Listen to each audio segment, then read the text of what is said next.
Restoring the rapids to satisfying the federal government's requirements for flood control. Some big changes could be on the way for the Grand River through Grand Rapids. The committee guiding those changes is set to report to Grand Rapids City Commissioners tomorrow. But 24-hour News 8's Joe LaFurgey has those details tonight. This area just south of Leonard along the riverfront is one example. Soon they'll come in here, they'll clean all the weeds out. They'll create berms and a walkway. It'll still control flooding, but it will also give access to the public. For Sandra Spolstra, the Grand River is more than a peaceful place to take a walk beside. She grew up on the river and have been enjoying it from down the Riverside Parkway to now I actually live downtown here and look at the river every day, right from the window of my condo.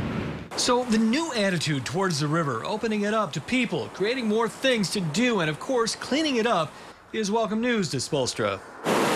Any way we can enhance and improve it to provide more access, especially for those that are disabled or elderly, I think would be a true enhancement to our community.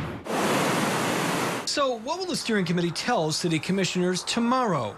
What's the big vision for the Grand River and the lands adjacent to it? We know the big plans. The city hopes to submit permit applications to the state and feds to take out the 6th Street Dam and other impediments to restore the rapids by year's end. Just how long before those permits see any action is anyone's guess. We'll also hear about some short-term projects, like turning that area south of Leonard Street into a walking path. That'll be a snippet or a glimpse, if you will, of the vision of where this is going. The city is looking at acquiring 15 to 20 sites along the river for future recreation-related development. Of course, we're talking millions of dollars to complete the dream.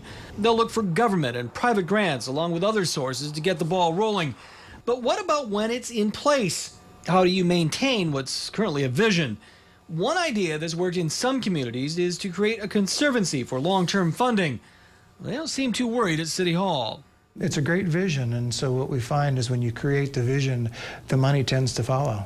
If you want to see more of the plans for the future, we've created a link to the Grand Rapids Whitewater website at woodtv.com. In Grand Rapids, Joe LaFurgey, 24-hour News 8.